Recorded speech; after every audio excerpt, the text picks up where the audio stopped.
12h33. A gente começa, a partir de agora, a conversar com a vice-presidente da Câmara Municipal de Belo Horizonte, a vereadora Fernanda Altoé, do Partido Novo. Obrigado, Fernanda, pela sua presença aqui no nosso Rede Notícia, para a gente poder falar sobre a cidade, falar sobre os problemas de Belo Horizonte e sobre soluções também para a nossa capital mineira.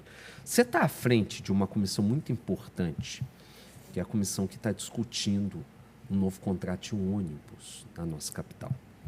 Contrato de ônibus esse que só vai entrar em vigor, termina daqui a 2 anos, não é isso? É 2028. 2028, então quer dizer daqui a 3 anos, mas que a discussão já iniciou. Eu acho que realmente tem que iniciar mesmo, porque é um contrato extremamente importante para a cidade, muito complexo e cheio de nuances que precisam ser resolvidas para a gente não voltar a repetir problemas que a gente vem encontrando nos últimos 30 anos do atual contrato.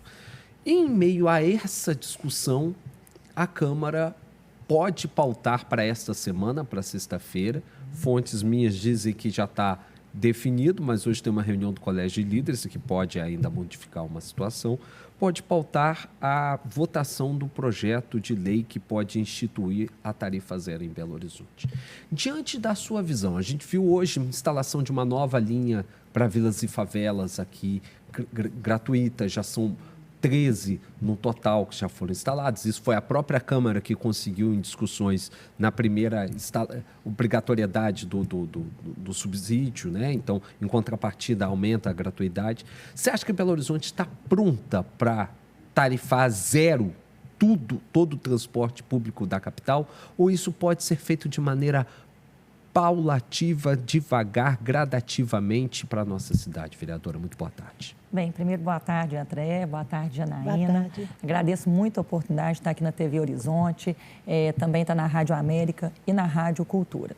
O André, você falou uma coisa que é muito importante, assim, como implementar uma mudança tão brusca no nosso transporte público coletivo. A nossa Comissão Especial de Estudos do Contrato não é só para fazer uma análise de um contrato futuro, mas é para a gente fazer uma reflexão do nosso modelo atual, que ainda está em funcionamento até 2028. Porque não adianta a gente falar de um novo modelo ou da continuidade desse modelo jogando para debaixo do tapete toda a sujeira que nós estamos enfrentando ao longo aí de 20 anos de concessão. E falar de tarifa zero é só uma mudança de perspectiva de quem vai pagar pelo sistema. Mas o tarifa zero, eu acho que ele foi muito importante, ele está sendo muito importante para jogar o holofote e a discussão do transporte público coletivo, mas ele não traz, para mim, a perspectiva mais importante dessa prestação de serviço. A qualidade do serviço para o usuário, redimensionar as linhas de ônibus de Belo Horizonte. Nós temos inúmeras linhas sobrepostas. Eu não consigo entender como que a gente paga 800 milhões de reais só no ano passado de subsídio, que não é mais subsídio, porque tiraram a votação da Câmara Municipal. E a gente ainda tem um aumento da tarifa. E como atrair usuários para o ônibus? Porque nunca se investiu tanto no transporte público coletivo e as pessoas continuam optando por outras modalidades de transporte, a exemplo do Uber, táxi, ainda que pagando mais caro. Por quê? Porque o transporte público de Belo Horizonte é ineficiente. A pessoa não chega no momento em que precisa, o ônibus está lotado, o ônibus está sucateado. Então, de que adianta trocar quem paga a conta para você manter o transporte como está? E com uma particularidade, quando é de graça, a gente não pode reclamar. Aí que eu ia ter uma outra colocação também sobre a questão da gratuidade. Hoje, de acordo com dados da própria Prefeitura, que foram apresentados ao grupo do Tarifa Zero no último encontro que eles tiveram, no mês passado, diz que o sistema todo hoje custa 1,8 bi. Você falou de quase 800 milhões que foram dados ano passado. A expectativa desse ano, estão falando aí nos bastidores, de um subsídio que ultrapassa 1 bi para esse ano. A gente já teve um pontapé inicial de mais de 500 milhões. Então, pronto. Só que aí a gente está falando de 1,8 bi para um sistema que é pago. Se a gente aumenta a gratuidade, a tendência é que mais pessoas vão usar esse sistema e esse sistema vai ficar mais caro, porque seria pago por passageiro, o usuário é o que prevê no tarifa zero. O sistema de Belo Horizonte não dá conta disso. Não, o orçamento não dá conta. Não, e o próprio sistema de ônibus no atual não dá conta disso. Não, porque hoje a pessoa que anda 3, 4 quarteirões, para que ela vai andar se ela vai ter um transporte público coletivo de graça? Vai todo mundo andar de graça. Agora, ônibus rodando mais significa mais desgaste, significa mais diesel, significa mais peça, significa mais pneu. E quem vai repor a frota? Porque o projeto de lei não faz previsão de reposição de frota. Então, assim, eu estava vendo uma entrevista do prefeito Álvaro Damião e ele tem uma preocupação que é muito correta. O projeto faz a seguinte previsão. Hoje, quem tem até 9 funcionários não vai pagar nada. Uhum. A empresa que tiver 10 ou mais, ele paga um custo fixo. E se essa empresa mudar o CNPJ para outra cidade da região metropolitana? Essa empresa não vai pagar. Então, você vai sobrecarregar outras empresas. E se todo mundo resolver tirar o CNPJ de Belo Horizonte, continuar prestando o serviço em Belo Horizonte, quem vai ficar com a conta? A Prefeitura de Belo Horizonte. E nós temos condição de arcar 100% com o transporte público coletivo e deixar saúde, educação, segurança pública, limpeza urbana na mão? Agora, como fazer, então, para a gente tentar diminuir essa parcela de subsídio que cada ano vai aumentando? Começou lá com o Calil comprando vale transporte de maneira irregular por 200 milhões. Aí daí pulsou para 380, foi para mais de $500 milhão, 700, agora já estou falando de 1 bi.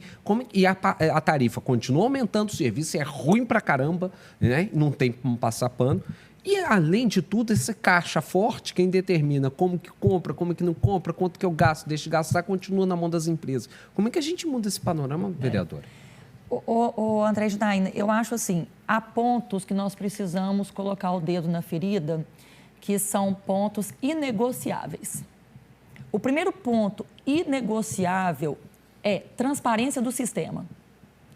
O grande problema do nosso transporte não é o nosso contrato atual.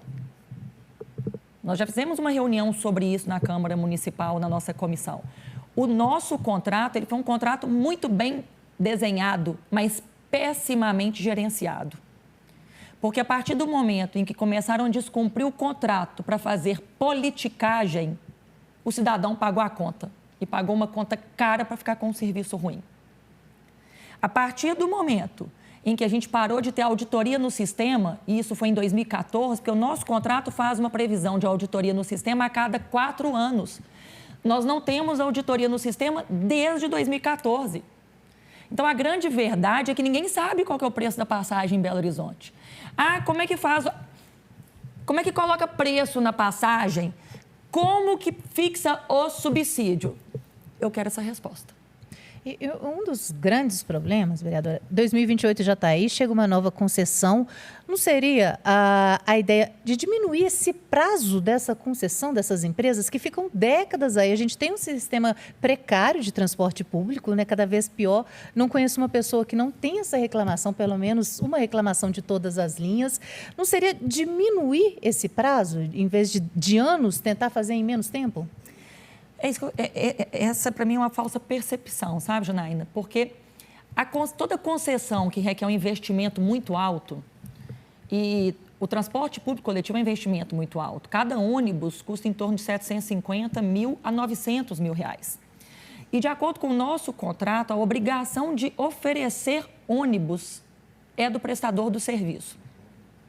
Então, você tem um investimento muito grande inicial para você fazer a amortização ao longo do contrato. E a grande verdade, gente, se você fizer um novo contrato hoje, as mesmas pessoas é que são capazes de prestar o serviço. Nós não temos mais ninguém no mercado para prestar o serviço. Não adianta achar que vai trocar quem opera o serviço, porque não tem quem tenha condição financeira para isso. Então, você faz um contrato de longo prazo para justificar um alto investimento inicial. E o contrato, gente, ele é um acordo de vontades. Você tem pontos que são fixados pela concessão, pela licitação, mas inúmeros outros que você muda ao longo do contrato e você moderniza eles. Vou te dar um exemplo. A publicidade que tem nos ônibus, a previsão inicial do contrato é que a arrecadação ficasse para o município. Mas em menos de 5 anos de contrato, eles mudaram essa receita para a empresa de ônibus. Por que eles tiveram interesse de fazer isso, mas não tiveram interesse, por exemplo, de flexibilizar as normas do ônibus gratuito? De permitir, por exemplo, um modelo tipo Uber à noite? Ou um modelo onde você possa, empresas, fecharem ônibus para prestar o serviço para um hospital, para o setor de bares e restaurantes. Porque você pode fazer isso através de alteração contratual. A própria retirada dos cobradores de ônibus em Belo Horizonte é lei. Isso foi feito sem revogar a lei e sem alteração no contrato. Então, falta isso, falta seriedade, falta transparência, falta números. Eu fiz uma lei que foi aprovada na Câmara Municipal de Belo Horizonte no mandato passado. A partir do próximo contrato, quem faz a bilhetagem não pode ser o operador do sistema. Que é outra bizarrice desse contrato. É você colocar a raposa tomando conta do galinheiro. Então, assim, se a gente tiver premissas muito bem estabelecidas do que é inegociável, o sistema vai funcionar. A gente vai saber quanto que é a passagem. Porque hoje ninguém sabe quanto que é a passagem, você faz aumento de passagem e você dá subsídio com base em quê? Em negociações, porque no final das contas é isso. 12h45, a gente vai para um breve intervalo. Na volta, a gente continua essa conversa com a vice-presidente da Câmara Municipal de Belo Horizonte, a vereadora Fernanda Altoé, do Partido Novo. Daqui a pouquinho.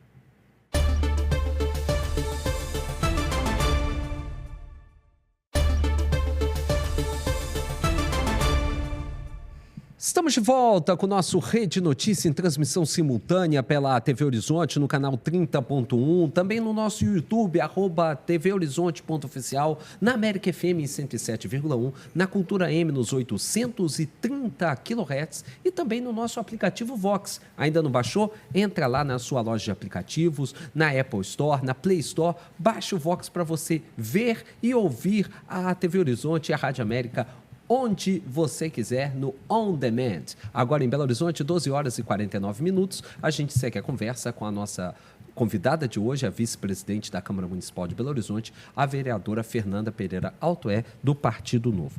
Vereadora, nós estamos chegando num período que é sempre muito complexo e problemático em Belo Horizonte, né, Janaína? Hoje está quase aí, já está batendo na porta, que é o período chuvoso, né? Infelizmente, Belo Horizonte é uma cidade que a gente sabe que é recorrente a questão dos alagamentos. Vários pontos que já identificados ainda tem esses alagamentos, mas tem como mudar, não tem, vereador? Ah, claro que tem. Eu, no mandato passado, eu criei a Comissão Especial de Drenagem Urbana. Nós trabalhamos aí durante 4 anos, acompanhando grandes obras de drenagem, inclusive fazendo pequenas intervenções na cidade que foram, que a população nem acreditou que a gente conseguiu resolver problemas históricos, igual no bairro Comiteco, né? Descia a água pela rua e entrava direto na casa da moradora, um problema, falta de bueiro, num bairro que foi construído sem planejamento. E nobre, né? E nobre, Mangabeiras, né? Comiteca só casas de altíssimo padrão. Exatamente. Né? E a água inundava, que a pessoa não conseguia, nos períodos de chuva, usar alguns cômodos da casa. Então, nós fizemos visita técnica, levamos à prefeitura, foi feito uma drenagem urbana ali e resolveu o problema. Então, tem muita coisa a ser feita. A Prefeitura de Belo Horizonte, verdade seja dita, tem investido muito em obras de macrodrenagem, que são as grandes bacias, mas a gente tem como também trabalhar com o modelo de cidade de esponja, né, que é um modelo, são formas pontuais de trabalhar com a natureza e a organização da cidade. Então, tem aí... O jardim de chuva também, né? Bem lembrado, Janaína. O Jardim de Chuva, inclusive, eu tenho muito orgulho de ser a mãe dos Jardins de Chuva de Belo Horizonte.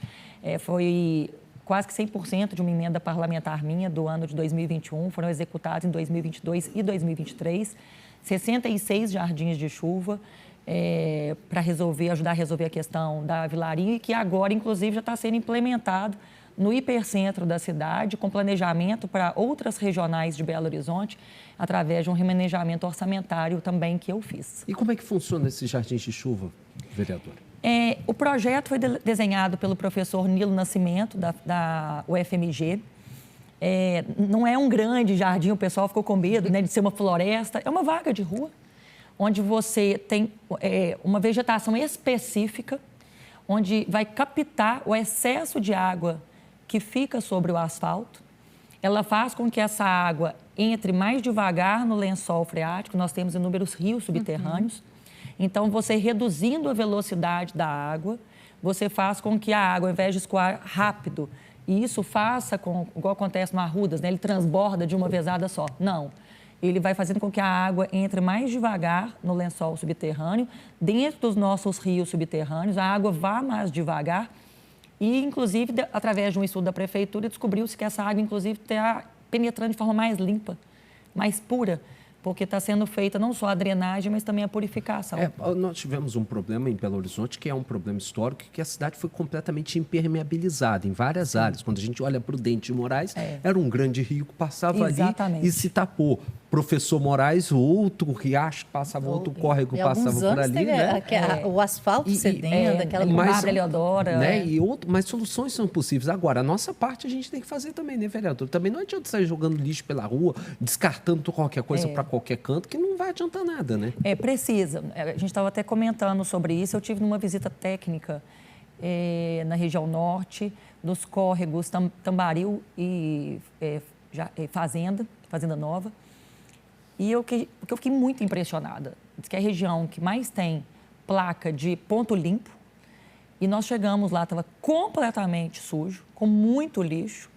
A prefeitura já recolheu mais de 70 mil toneladas de lixo, são mais de 32 caminhões, e a população continua achando que quando o rio sobe e o lixo volta para dentro da sua casa, que é um problema do poder público. Não é um problema de todos nós.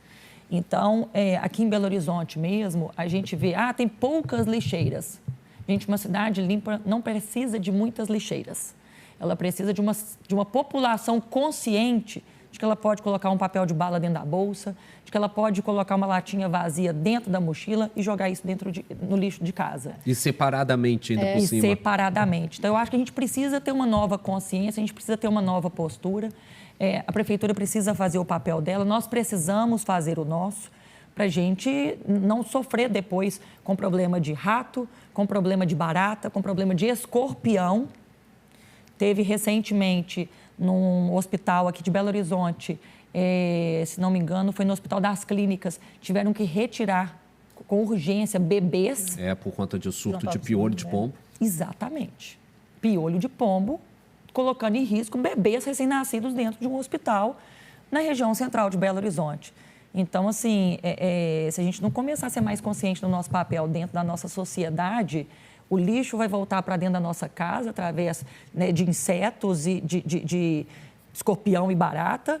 O lixo vai voltar para dentro da nossa casa quando a gente tiver uma inundação. Essa inundação mesmo, tem uma responsabilidade nossa também. A gente precisa começar a atuar. A gente tem muito problema ainda também, vereadora, de relação de zoneamento da cidade feito de maneira irregular. A gente sabe, como você falou, o Comiteco foi construído um bairro de alto padrão sem nenhum tipo sem bueiro. Sem bueiro, sem nenhum tipo de ordenamento urbano. E isso a gente ainda vê em várias partes de Belo Horizonte. E aí como que se soluciona? Porque se deixa construir, e aí depois como é que tira essas pessoas de lá? E aí você não consegue levar saneamento básico. Né? Você não consegue levar a qualidade de vida para as pessoas. A gente precisa ter rigor, ordem e progresso, não é assim que funciona? Não está na nossa bandeira? E se a gente começa a parar para pensar, faz total sentido. Onde não tem ordem, gente, não tem progresso. E não adianta pensar que depois a gente resolve, não. As coisas têm que ser pensadas antes. Nós somos uma cidade planejada, uma das poucas cidades planejadas do Brasil. Mas esse planejamento ficou para trás. Há muitos anos. Há muitos anos. Então, tem bairros, e isso não é só em bairro de periferia. Né? Nós temos bairros na Zona Sul, bairros caros, que não foram planejados, não fizeram zoneamento, não tem uma boca de lobo, então você tem problema de drenagem. A gente tem Pampulha, que boa parte do problema da Pampulha é de casa de altíssimo padrão, que não é ligada à rede de esgoto e joga o esgoto in natura na Pampulha. E várias casas, inclusive, que têm a rede de esgoto disponível. E continua jogando. E o morador opta por não pagar uma taxa e não ligar a rede de esgoto e causar uma poluição da Lagoa da Pampulha, que depois vira um problema de saúde pública. Belo E de corrupção. Cresceu muito E de corrupção. E né? de corrupção. Que a gente está vendo, infelizmente, essa situação da Pampulha também, que é um escárnio. Lamentável, né? É um escárnio, É um né? escárnio. É lamentável imaginar que nós ficamos tantos anos trabalhando com contratos onde tinha dispensa de licitação, né, sobre o pretexto de que não exigia competitividade. Só existe uma empresa que faz? Só existe uma empresa que faz, que na verdade são 2 modelos onde eles somaram e fizeram um novo, porque de novidade não tem nenhuma. E aí você não tem uma fiscalização de um processo onde você joga um produto químico, joga para o fundo da lagoa, limpa o fundo da lagoa, joga o produto químico que vai para o fundo da lagoa, limpa o fundo da lagoa, ou seja, estava secando o gelo e trazer resultado de limpeza para aquela lagoa, que é o nosso cartão postal e é, inclusive, tombamento da Unesco. É, da Unesco, é patrimônio da mundial. humanidade. Imagina que vexame Belo Horizonte perder um patrimônio da humanidade por falta de seriedade. Tantos anos, né, essa mesma situação recorrente em relação à mesma empresa fazendo esse serviço que a gente, superficialmente, a gente achava que estava limpa, né? A lagoa em alguns pontos também, né? Se a gente for para outros pontos ali próximo ao zoológico, região do Beraúna, Xangri-Lá ali... Você que vê todo dia. Né? Exatamente. E até dar os meus parabéns, né, para o meu colega de bancada, o vereador Braulio Lara, que batalhou muito por isso. A comissão foi até instaurada depois de um pedido de informação meu. Esteve aqui sexta-feira, inclusive. Exatamente. Alguns pedidos de informação que eu tive foram que geraram a CPI da Lagoa da Pampulha. E o vereador Braulio trabalhou... Que teve muita resistência, quase que o presidente perdeu o mandato por causa disso, aquele sururu todo na Câmara. Vereadora, para a gente finalizar rapidinho, em 2026, você vem para a eleição também? Bem, eu já coloquei meu nome, né, à disposição, já finalizando o 2º mandato. É natural agora querer alçar voos mais altos. Então, quem sabe aí para deputada estadual, quero continuar contribuindo para Belo Horizonte, ampliar para a região metropolitana e uma atuação para todo o estado, continuar trabalhando com muito afinco. Quero te agradecer, vereadora Fernanda Pereira Altoé, vice-presidente da Câmara Municipal de Belo Horizonte. Obrigado pela sua presença. Obrigada. As portas abertas do Rede Notícias, toda a Rede Catedral de Comunicação Católica para a senhora. Muito obrigada, agradeço a todos vocês pela oportunidade de estar aqui. Né? Parabéns, um lugar incrível. Nunca tinha entrado aqui, nunca cheguei tão perto da Catedral, fiquei bem emocionada. Muito obrigada e uma boa tarde a todos. Obrigado. Tá ficando por aqui nosso Rede Notícia, mas a gente tem um recadinho para você, ó. Tá aí na sua telinha o nosso canal no YouTube. Entra lá, Rede Notícia TVH, se inscreva, compartilhe, curta as nossas publicações. A gente quer chegar a 7.000 inscritos e conta com a sua ajuda, né, Janaína? É isso mesmo. Tem também as nossas redes sociais, @TV Horizonte Oficial e @Rádio América Oficial. Mas não esquece do YouTube, não. Rede Notícia TVH. Segue a gente lá. Agora a gente já vai conversar com o Júnior Brasil. Tivemos uma rodada que foi bom para um, ruim para outro, mas a pressa do futebol é tamanha que já tem jogo do Atlético, principalmente já amanhã. Tem que ficar de olho. O que passou, passou. O negócio é ficar olhando para frente, né, Júnior? Boa tarde.